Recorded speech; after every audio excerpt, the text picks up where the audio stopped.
सोमवार को मध्य प्रदेश के राज्यसभा सदस्य और कांग्रेस के वरिष्ठ नेता दिग्विजय सिंह ने कार्यक्रम में संबोधन करते हुए आरएसएस की तुलना दीमक से की थी, जिसके जवाब में भारतीय जनता पार्टी के महासचिव कैलाश विजयवर्गीय ने कांग्रेस को असली दीमक कहते हुए कहा कि कांग्रेस ने भ्रष्टाचार करते हुए देश को खोखला किया है। मध्य प्रदेश के इंदौर शहर में इन दिनों राजनीतिक बयानबाजी काफी तेज हो रही है, जहां एक तरफ कांग्रेस के वरिष्ठ नेता और राज्यसभा सदस्य दिग्विजय सिंह अपने उद्बोधन में आरएसएस और भाजपा पर लगातार हमले बोल रहे हैं। सोमवार को युवा कांग्रेस के हुए कार्यक्रम में उन्होंने आरएसएस को दीमक कह डाला।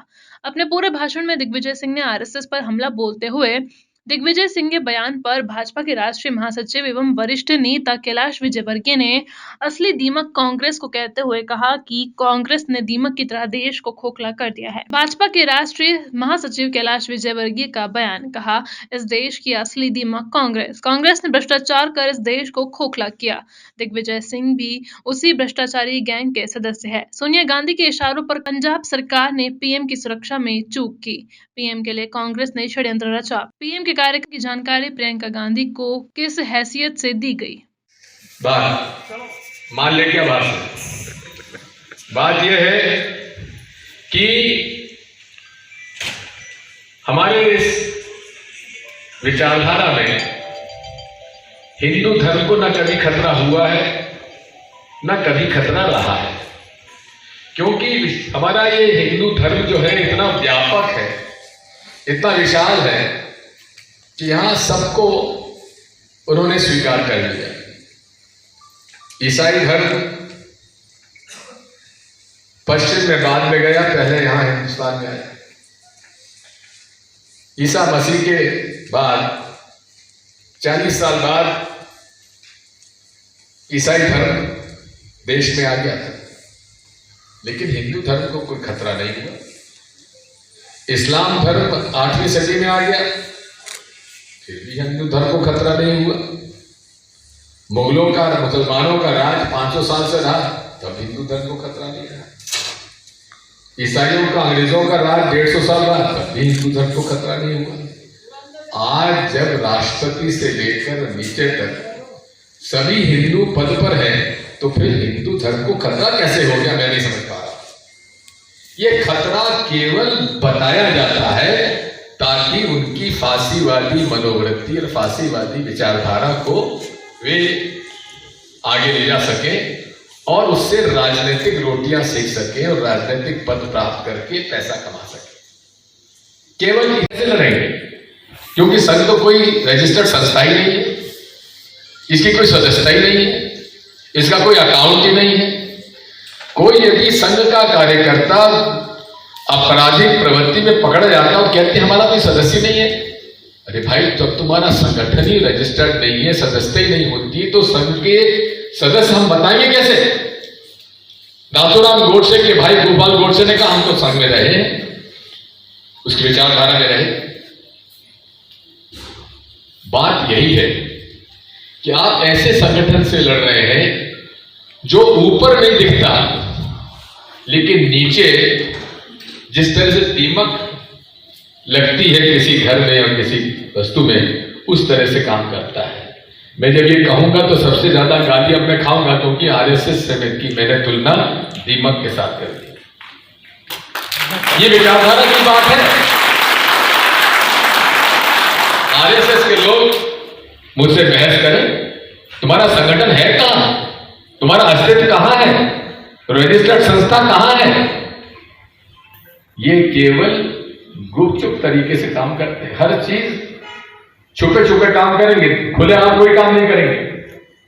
गुप्त रूप से बात करेंगे, कानाफूसी करेंगे, गलत भावना फैलाएंगे। और मैं इस बात को पूछना चाहता हूं कि कभी आरएसएस ने कभी संगठन के रूप में कहीं धरना दिया, कोई आंदोलन किया, कहीं किसी आम जनता या किसान और मजदूर की लड़ाई कहीं लड़ी? कभी नहीं लड़ेंगे, कभी ऊपर से नहीं आएंगे, वो हमेशा आपके घर में आएंगे। अरे भाई साहब, बहुत दिनों से आपने चाय नहीं पिलाई, जरा चाय तो पिलाइए। सर आज किस तरह से मानव श्रृंखला बनाकर विरोध जताया जा रहा है,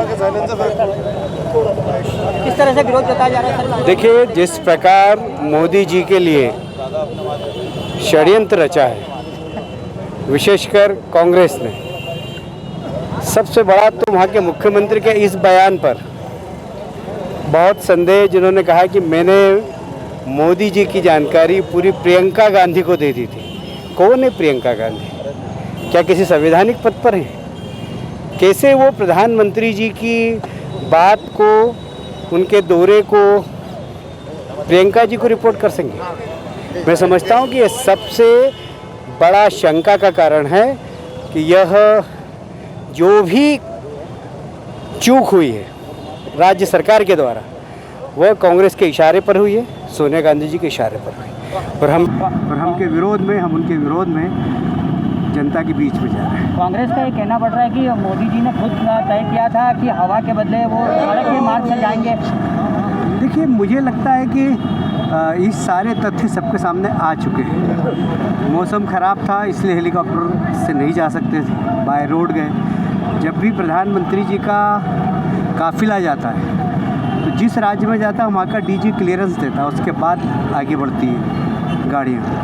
पर डीजी ने क्लियरेंस दिया और उसके बाद ये चूक हुई। इसका मतलब है कि कहीं ना कहीं कांग्रेस, राज्य सरकार इसके लिए जिम्मेदार है। पंजाब के सीएम एक ट्वीट कर रहे हैं कि जो अगर घबरा रहा है उसको बड़ी जिम्मेदारी नहीं लेना चाहिए। पंजाब के जो सीएम हैं उन्होंने ये ट्वीट किया है कि जो व्यक्ति घबरा रहा है, उसको अपनी जान का डर है, उसको बड़े पद नहीं लेना चाहिए, बड़ी जिम्मेदारी नहीं लेना चाहिए। बचकाना बयान है।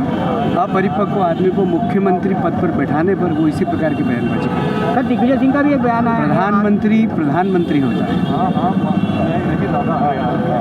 दिग्विजय सिंह जी का एक बयान आया है, दीमक कहा है उन्होंने आरएसएस को। देखिए, इस देश की दीमक यदि है तो कांग्रेस, जिन्होंने आज़ादी के बाद से लगातार भ्रष्टाचार करके देश को खोखला किया है। और न सिर्फ खोखला किया है, जब जिस आरएसएस के बारे में उन्होंने टिप्पणी की है, वे आरएसएस के लोग सत्ता में बैठे और उन्होंने सारा भ्रष्टाचार समाप्त कर दिया। और न सिर्फ भ्रष्टाचार समाप्त हुआ इस देश के अंदर, इन सब के चेहरे भी बेनकाब हुए। और इसलिए दिग्विजय सिंह इस प्रकार की बात कर सकते हैं क्योंकि वो भी उस भ्रष्टाचारी गैंग के एक सदस्य हैं।